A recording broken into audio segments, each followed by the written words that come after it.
after shipment of first shipment from Karachi to Chattogram.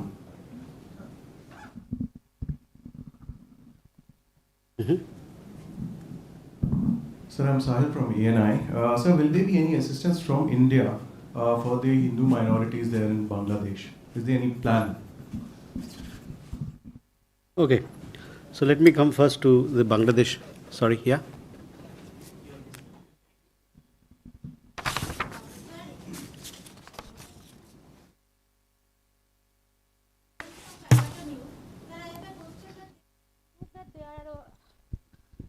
That there was a news that in Lalmonirhat, very near to the chicken neck, Bangladesh developed a airbase over there with the economical help of Biden government and the Qatar. What do you think about that? If that is any problematic for India?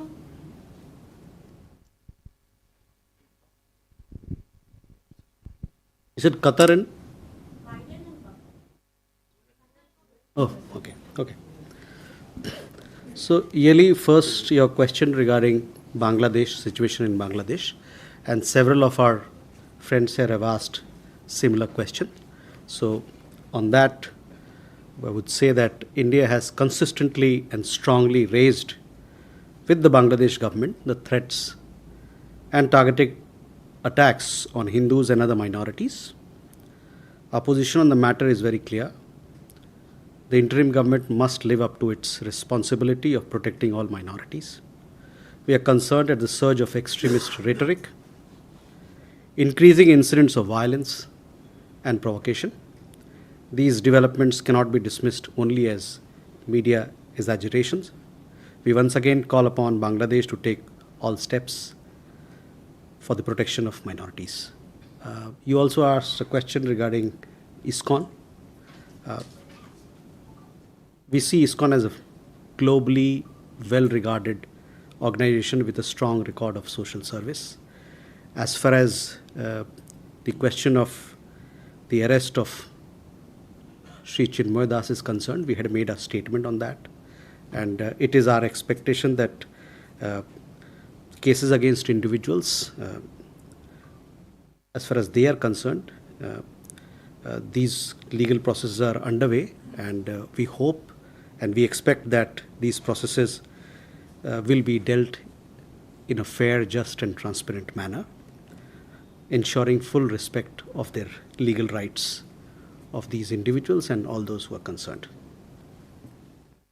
Your question regarding the 8th Naval Veteran, we had informed you earlier that he has certain requirements to fulfill, or as and when those requirements are fulfilled, he'll return back to India. We don't have an update, Yeshi, on this particular 8th veteran, over and above what we have been saying earlier. Ghazali, we've made our position very clear as far as the situation of minorities, Hindus and minorities in Bangladesh is concerned, and we have raised this matter with Bangladesh, that they must take responsibility of protecting the minorities and safeguarding their interests, providing for their safety and security. Keshav, regarding the 2 deaths that you mentioned, my understanding is that these predate October of 2023. I mean, as in going there, the gentleman, the death that had happened, he had gone there on his own accord. That is what I realized. On the second case, I will come back to you. On the patrolling issue, we have made this very clear that as has been agreed between the 2 countries, patrolling has begun, and there is no issue on that accord.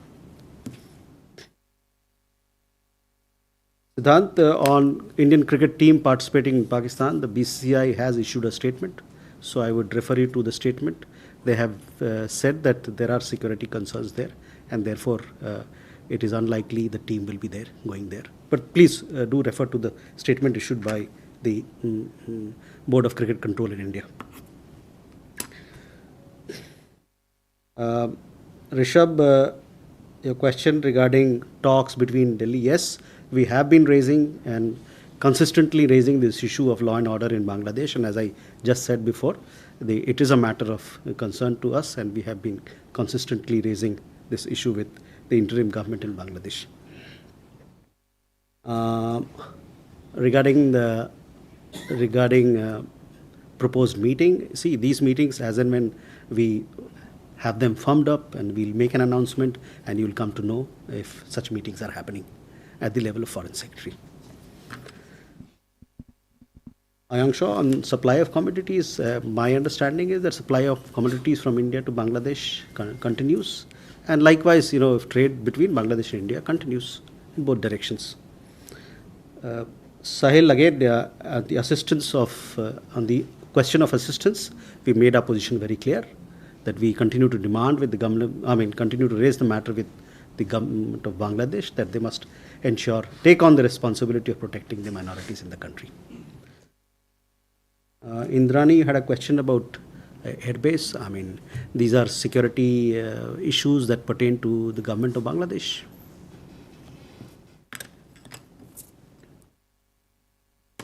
Can we go for more? More of Bangladesh? We'll start from there. This is Sahasini Heather from The Hindu. I wanted to ask about the recent US Department of Justice and SEC indictments of the Adani Group and 8 officials in all, including its chairperson. To begin with, I wanted to ask whether India was informed of these investigations and at what point any cooperation sought from India into these investigations. Conversely, has India, now that the indictments have been filed, actually asked for evidence to support any investigations in India? Because the crimes committed, according to the US foreign corrupt practices, have been committed in India allegedly. So those were my two questions. And also how the government actually sees a US investigation into alleged bribery and corruption in India being investigated there. Do you see it as a case of US overreach? And just one follow-up, if possible, how do you respond to the Bangladesh Foreign Ministry statement that essentially says, speaking about the internal legal system, the cases against an individual are an internal matter for Bangladesh? How do you respond to that?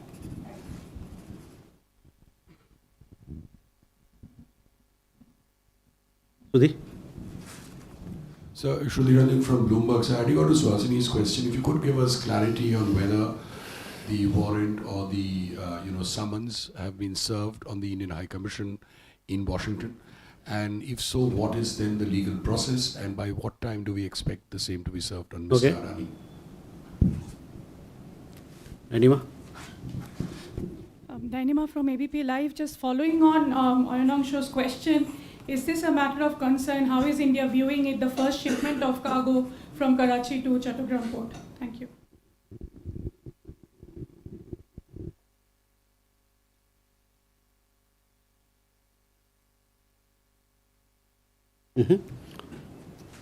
Jugal? So hi, this is Jugal from BBC. I've got two questions, sir. We saw that the Chief of Army Staff had visited Nepal earlier this week, and it was said to be a highly successful visit after he arrived back in India. The question is, was the issue of the Agniveer scheme and Nepal's lack of participation for the Gorkha troops, was that discussed with the Nepalese government? And whether it is an ongoing discussion or we're not now into that domain at all. And the second question is, we've seen some reports of Indian workers who were stranded in Maldives as a result of non-payment of their wages and some work visa processing issues. I believe out of 9 of them, 2 or 3 have managed to return, but the remaining still are stranded. If you could just give us a comment on what the MEA is doing on that case. Okay. Thank you. Sanjay? My question is slightly transatlantic. It's about tragic death of Indian woman, Hasita Brela. Apparently suspect is an Indian citizen who's run away from UK. Has the Indian government received any red corner notice or any request to sort of pursue the investigation in India? Okay.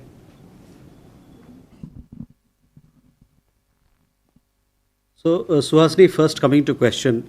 See, we see this as a legal matter involving private firms and individuals, and the US Department of Justice.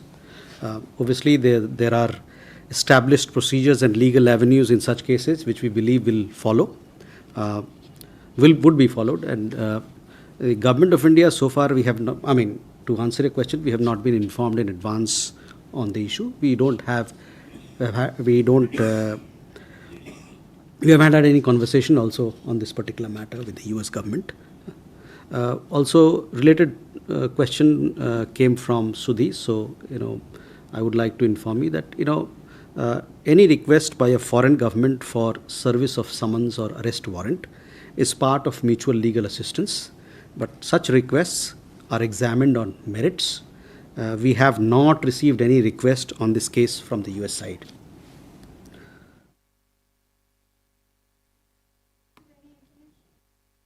This is a matter which pertains to a private individual and a private entity. The Government of India we are not legally, we are not part of it in any manner at this point in time. So we see it as a case between the US Department of Justice and private individuals and entities.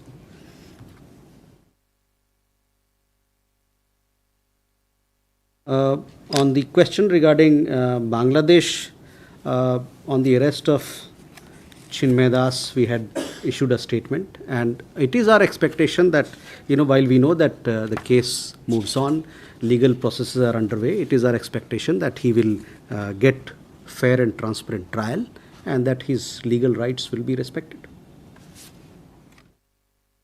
Sudhi, I answered your question on warrant. Nainima, again, to Ayan's question, as far as we are concerned, there is exchange of commodities between India and Bangladesh, and that continues. Jugal, to answer your question, Chief of Army Staff, yes, he visited Nepal. It was a good visit, fruitful visit. Several aspects of our ongoing cooperation were discussed. Whether exactly this particular issue was addressed or not, I am not certain, but I can come back to you on this particular matter. On Maldives, the issue of non-payment, our mission there, our embassy, is we have not received any request on this account as yet.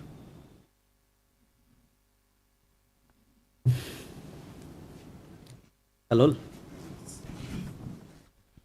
Hello from the Hindu, sir. Of course, India has a position, when it comes to, say, political activists commenting on Indian affairs from, say, Canada and other countries. We have traditionally opposed it.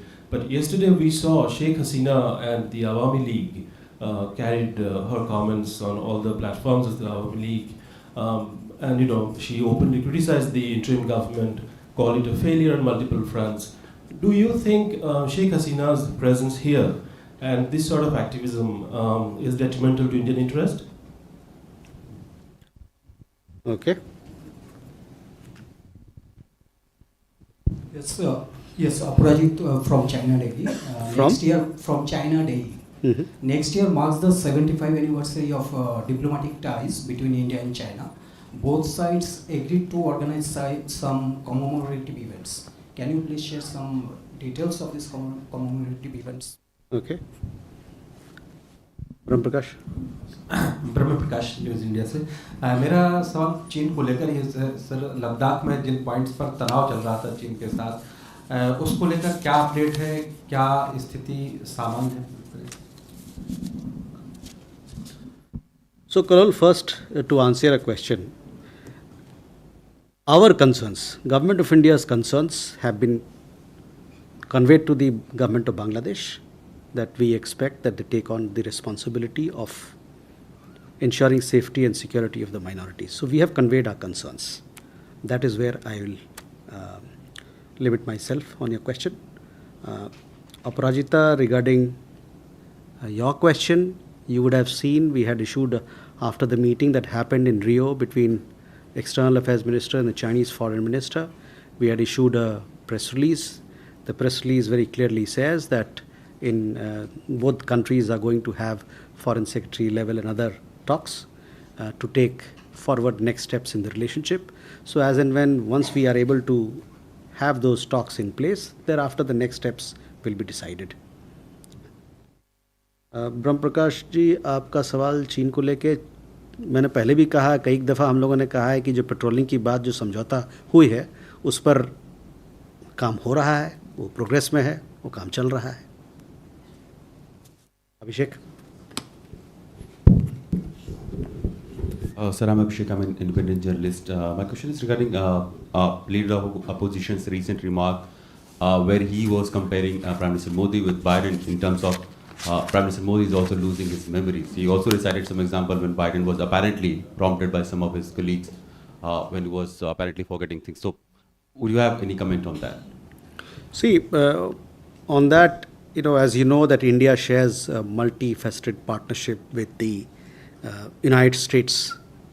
And this partnership has been built over years of perseverance, togetherness, mutual respect, and commitment by both sides.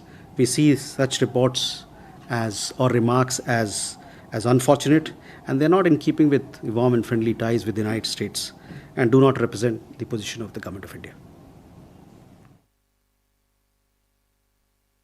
With that, we come to the closure of this press briefing. Thank you very much.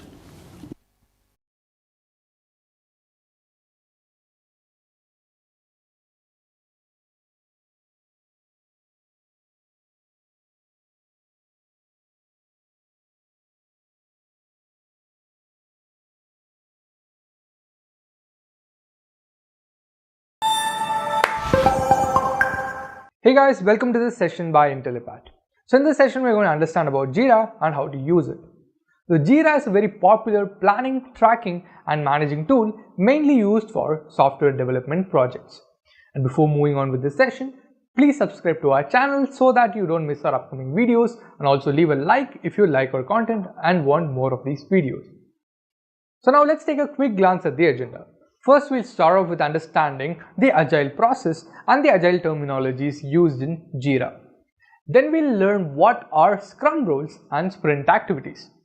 After that, we'll actually understand what is Jira and also what we can do with it.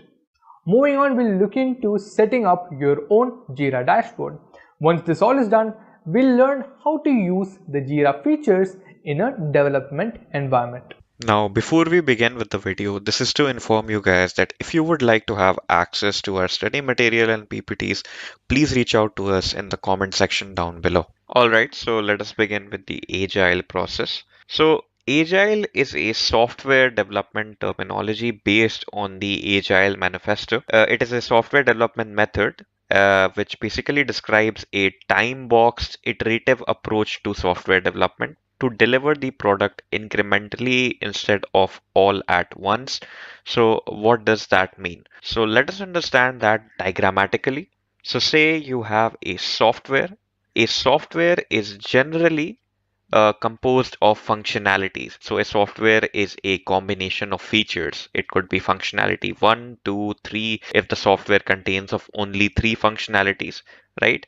So this is generally how a software is made up. So for each of these functionalities to work the way they have been intended to work, right? The phase that we follow in Agile is planning, implementation, testing, and review.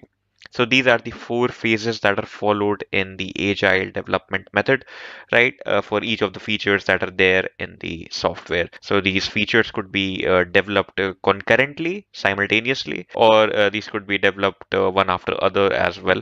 It all depends on the use case. But the Agile process is not a linear approach. So if we were to narrow it down to just one functionality, we get to the review part first, right? So firstly, we plan the software. We look at all of the requirements that are there for the software. We implement the code. We test the code and the feature. And then we basically look at the test reports and review the feasibility of that functionality within that software. So based on the results of this review, if the review is satisfactory, yes, we add the functionality to the final build or the release that we are creating currently. If it's not satisfactory, we go back to the drawing board to the planning phase to look at further improvements that we can make in the design or the revamp that we need for this particular feature. And then the cycle carries on until we reach the point of satisfaction. So this is the agile process. And the agile process works out extremely well because, say, for instance, functionality 1 has not reached the point of satisfaction, but functionality 2 and 3 have. So it's not exactly holding back the development life cycle. We're not holding anybody back because in traditional software development methods, we are usually delivering the final product to the end user. But in the agile process, what we are exactly doing is we're developing features and we're basically communicating those features to the client, to the business that we're making that software for one by one. So we're not exactly bottlenecking anything. So let us understand agile terminologies now. Obviously, in any software development lifecycle, there are particular terminologies that you need to understand because there are various approaches to it. So in agile, firstly, we need to understand what we are trying to achieve. So in order to describe what we are exactly trying to achieve after we talk to our client, when we are basically taking the requirements from the client and the client is describing to us what kind of software he wants and what is his business requirements and everything. So essentially, the first component that we create in Agile is an epic, right? So the epic is an abstract view of what we exactly need, right? And then to achieve that epic in the technical aspect of things, right, we start to get into what is required to achieve that epic, right? So even this in an abstract form, we refer to it as stories. So we break the epic down into the features that are required to fulfill that epic, right? And to fulfill those features, we create stories. So these could be subcomponents of the feature or of the epic, right? So these are still in a sort of non-technical format. We are not exactly describing the technical constraints within these stories. So since these stories are generally non-technical in nature, how do we describe the technical aspects of things so that the development team can work on it, right? So for that, we require tasks. So tasks required to fulfill those requirements, and these are the final subcomponents in the agile sort of hierarchy that we have, which basically describes the sprint life cycle and the scrum life cycle, and how developers take their approach to development. So within Jira, we make frequent use of the subcomponents known as epic, story, and task. When we get to the hands-on section, we will understand how to use them. For now, let us understand Scrum rules, right? In order to achieve software development using the Agile methodology, we use Scrum. So essentially, Agile and Scrum go hand in hand. And Scrum essentially describes the hierarchy of employees that are working for a software development company and how they operate to achieve Agile development. So firstly, we have the product owner, right? So this person doesn't exactly own the software, but this person owns the project and is responsible for the successful completion of the project. So the first and foremost job of the product owner is understanding the requirements of the customer. So in a meeting, when the customer comes into the company and lays out what the customer wants and what are his business needs, the product owner is sitting and noting everything down and understanding what the customer requires. The job of the product owner is to have a thorough discussion with the customer and clearly understand what the customer wants. Uh, the product owner also has to document what the customer wants in the form of epics and convey that information to the development team, right? The product owner maintains the product backlog, which is the most important role. So the product owner has to track what status the software is currently in, right? So the product owner first defines all of the features that are required in according to the business, and then based on those features, the product owner will maintain a product backlog. Then the Scrum Master and the development team will pick up points from the product backlog and start working on it. The other crucial aspect of the product owner's job is release management. So if the software is being released on a version basis, the product owner has to keep track of that. Then we have the Scrum Master. So when we get into the actual Scrum methodology, where developers are following Agile, It is the job of the Scrum Master to glue everything together, to basically serve as an intermediary between the product owner and the development team. Now, the central job of a Scrum Master is to ensure that Scrum methodologies are being followed by the development team. The Scrum Master also has to ensure that they are breaking down the stories or epics into tasks appropriately. The Scrum Master will also manage backlog and will ensure completion of work in the set amount of time, and he also has to ensure that there is a certain amount of transparency between the product owner and the other stakeholders and the development team. And then finally, we have the most important aspect of any software development lifecycle, which is the development team, in this case, the Scrum team. So this consists of software developers and quality assurance people. The main work of the Scrum team is to break down the work into subtasks and finish those subtasks in the said amount of time. So the Scrum team works on the Agile methodology, which is planning, implementation, testing, and preliminary reviewing of goals.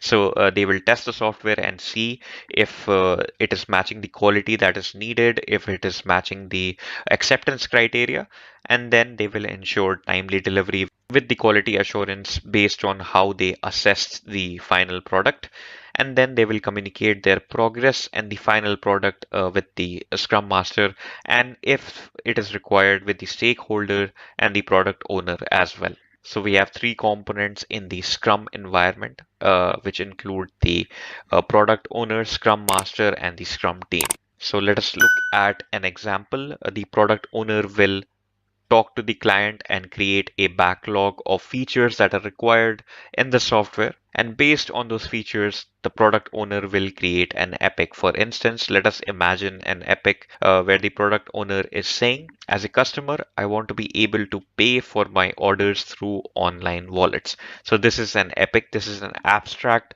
of what the client may want, right? Now, the Scrum Master will teach and ensure that Scrum practices are followed by the development team, right? And the Scrum team has to learn these Scrum practices and be adept at following them, right? Now, the next thing that happens is, based on those Scrum practices and based on the guidance of the Scrum Master, the Scrum team will break this epic down into stories, right? So this particular epic can be broken down into two particular stories. So say, for instance, we want to add two online wallet methodologies. So for the first online wallet, we have PayPal, and for the second, we have Paytm. So as a customer, I want to be able to pay for my order through PayPal, and as a customer, I want to be able to pay for my order through Paytm. So these are these two stories that need to be completed. Now, after the epic has been broken down into stories, the Scrum team has to break that story down into technical tasks that are achieved in software development, right? So these stories can be broken down into add a pay through online wallet option. So up until now, we may have had a credit card option, a net banking option. Now we're adding a online wallet option. The second task would be to integrate this payment option with the PayPal API. And the third task would be to integrate this payment option with the Paytm API, right? So this is the entirety of the hierarchy that we're following currently, right? So this is how Scrum works, and this is what Scrum roles are. Sprint activities. So in Agile slash Scrum software development, we're not exactly creating long time windows of development. We are dividing these epics into stories, and we're dividing those stories into subtasks. Now, these tasks are miniature in nature, and they need to be completed within a short time frame. And this short time frame, this work that is done in that short time frame is called a sprint. And that is what makes this method so efficient, because by ensuring the timely delivery of small features, we're also ensuring the timely delivery of the software at a larger scale as well. So here we have an example of a Scrum board, which is basically describing a sprint activity. So for instance, from the previous example, we have our stories, right, which we have narrowed down in the stories column, and we have a to do column, We have an in progress column, we have a testing column, and we have a done column, right? So in the to do column, we'll have the features that we have currently not started with yet. In the in progress, whatever we are currently working on, that will be displayed over there. And in the testing, we'll have the feature that is being currently tested. So these are the tasks that were derived out of these stories, and we can currently see their status over here. Once they are completed, they will fall in the done section. So once they are in the done section, we can understand the exact meaning of a sprint. So a sprint is generally between 1 to 4 weeks. That is the general trend that is followed in the Scrum activity cycle. And then we also have to understand that there are daily 15-minute meetings at the beginning of the day, usually, which basically are used to recap what happened on the previous day for each of the member in the team and what they worked on. It is also used to define the present day goals as well. So now that we understand Agile and we understand Scrum and we understand what a sprint is, what is Jira and why are we using it, right? So firstly, we need to understand that Jira is a project management tool that is based on the same fundamental principle, which is the foundation of Agile, right? It is also an issue tracker which has been developed by the corporation known as Atlassian. So the primary two things that Jira is known for is the feature of bug tracking and agile project management, right? So we already understand what agile project management is. So we need to understand why we would use Jira in the first place for this. Why can't we manage it manually, right? So, for instance, it is an all-in-one solution for multiple software and team-related use cases. So, even if you're not working in an agile team or a Scrum team, Jira is still a solution for your other business perspectives as well. It is a very good tool for employee management for the following reasons. It helps you create backlogs. So, whatever tasks you have, whether you're working within a software development environment or not, you can easily create backlogs within it. Then you can create sprints. If you're working in an agile environment, then you can create tasks. You can update the status of these tasks, whether they are epics, stories, or actual tasks. Then you can manage multiple releases. So if you are specifically working for a software and that software has multiple releases, Jira has the feature to manage multiple releases at once. And then you have code integration. So Jira can easily be connected to your favorite code repository, whatever your organization is using, to better manage code as well. So these are the features of Jira. And finally, we have managing workflows. So based on the workflow that your particular organization follows, you can use that for your development cycle or your issue management cycle as well. And you also have the option of creating your own workflow or downloading third-party workflows that may work better for your use case. So this is why people like to use Jira. The primary advantage is that you can integrate it very easily with third-party applications as well. And because of how convenient it makes the process of software development and project management. So let us understand how to set up your own Jira dashboard, how to manage your own team, and how to get started with your agile project management. And we will also discuss the other features of Jira as well. Now, before we begin with the hands-on section, if you haven't liked this video by now, be sure to like it. And if you would like the PPT of what we just discussed, you can contact us in the comment section down below. We will be sure to get back to you. Let's talk about setting up Jira for your organization. So the first thing, obviously, after you've put in your email and opted for a version of Jira, you would be redirected to this page where you have to enter your organization's name or your website's name, right? So you can essentially type anything over here, and as long as it is followed by .atlassian.net, it'll be fine. You can log into your terminal. So firstly, I'll type in something like Intelepath 1, and then we're simply going to click on continue. So once we've clicked on continue, And over here, you can select what type of team you're working in currently. So if you're working in customer service, you can click on that. If you're working in software development, you can click on that. So I currently click on that, right? You can click on other things as well, as to what sort of job role you have currently, right? So you can click on any of that. But for now, I will be skipping this question because we don't need that. You can skip all of these things and you can simply configure it from the actual UI itself. You don't need to necessarily give any details over here. So you click on skip question. Right. So once you have done that, then you can simply start inviting your team. For starters, I currently do not have any members in my team, so I can simply enter their email addresses and an invite would be sent to them so that they can join my team. And from then on, we can assign them work, right? So for instance, I can add some email over here.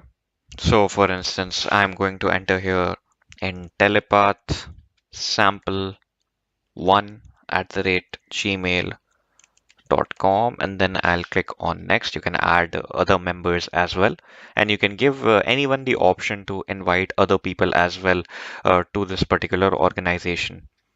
So I'll click on next. Now over here you'll get two options, whether you're new to Jira or you're experienced with Jira. So if you've had some prior Jira training before, you can go with experienced with. I'll go to new to Jira, and then you can either select if your team is new to Agile methodologies, which is something that Jira follows, or it is something that your team is experienced with, right? So I'll simply click on experienced with. We spend our time working on, so we can select what kind of purpose we are fulfilling. So I'll simply write features, and then we have a tight or a flexible schedule to finish our work. We can simply select tight here, right? So depending on your work and depending on your use case, you can select all of that, right? And now we can select a template as to how our UI will look like. So I'll simply click on Scrum, right? I'll create a project name. So let us try to create a project name first. Let's call this feature underscore payment, right? And the key for this, which is something that we will refer to this project by, is FP. That is fine by me, right? And I'll click on create, right? So currently I am inside the project feature payment, right? And I have all of these options available to me. So let's go ahead and look at the left hand side. So we have the options such as backlog, active sprints. So we'll click on backlog and then we will create our epic. So I will just bring up the epic that we were discussing in the presentation earlier on. So this includes the, as a customer, I want to be able to pay for my orders through online wallets, right? So I have the option to create an epic right over here.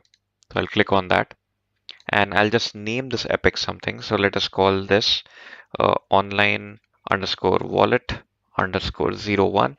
And in the summary, we can add the description of it. So I'll just simply copy this and put it over here. And then I'll click on create. So we have currently created an epic, right? So within this epic, we can add stories as we had discussed earlier on as well. So there are multiple ways you can do that. There is a create issue option that you have right over here. So you have the option of using this to create your stories. Alternatively, you can simply look on the left hand side and look at this option over here, which is create issue in epic. So we currently have our epic created, right? And we can create our story within that itself. So within this, we can declare the issue type. So currently our issue type is a story, right? And within the story, we have our summary as well. So we'll just simply bring that up. So the first story that we have is, as a customer, I want to be able to be, so I'll select as a customer, I want to be able to pay for my orders through PayPal. I'll copy that and put that over here in the summary section. And I can add custom components within it. So whatever components I create in my project, I can attach those components in the story, and I can attach some documentation if I need to further describe what I want in my story. And I can describe it further as well with regards to any business or technical details that need to be added for that story, right? So if I scroll downwards, I can also assign this story to a particular team member, right? I can also assign a priority. And here we have the option of an epic link. So that is not currently available because it is automatically linked to the online wallet epic. If you create the story separately, then you will get the option to select the epic that you want to attach it to, right? And then I'll simply click on create, right? So within this epic, which is online wallet 1, I have successfully attached the first story, right? So similarly, I'll attach the second story as well, which is for Paytm. And we have two stories which are successfully available in this epic. So we have our stories ready and available. Now we need to create some subtasks that are going to be associated to these stories, right? So to get started with work, we will create a sprint. So here is our create sprint button. We'll click on that and it will create a default sprint called FP Sprint 1. You can go to the triple dot button over here to change the name of the sprint if you would like from FP Sprint 1 to something else. So when you want to add stories to your sprint, it is as simple as dragging the story and dropping it within the sprint. So we will drag both of our stories within the sprint. Now that we have successfully created our sprint, we need to start it as well for it to appear in the active sprint section. So we will click on this button, which is start sprint. So we have our sprint name over here. We can change the sprint name from this section as well. And we can provide a duration in which we expect the sprint to be completed. So generally it is from 1 to 4 weeks as we discussed.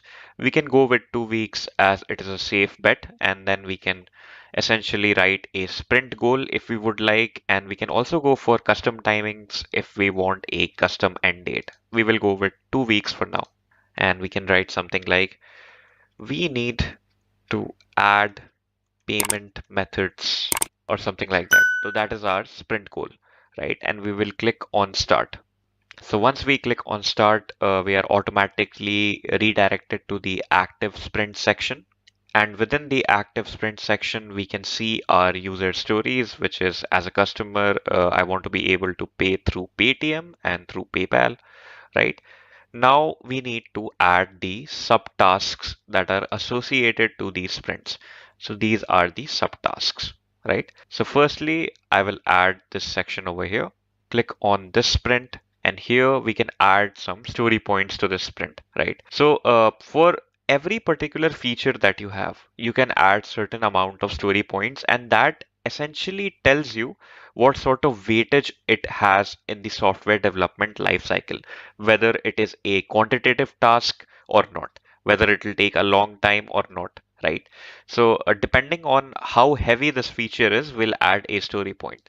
So here I'll just add a story point of 3.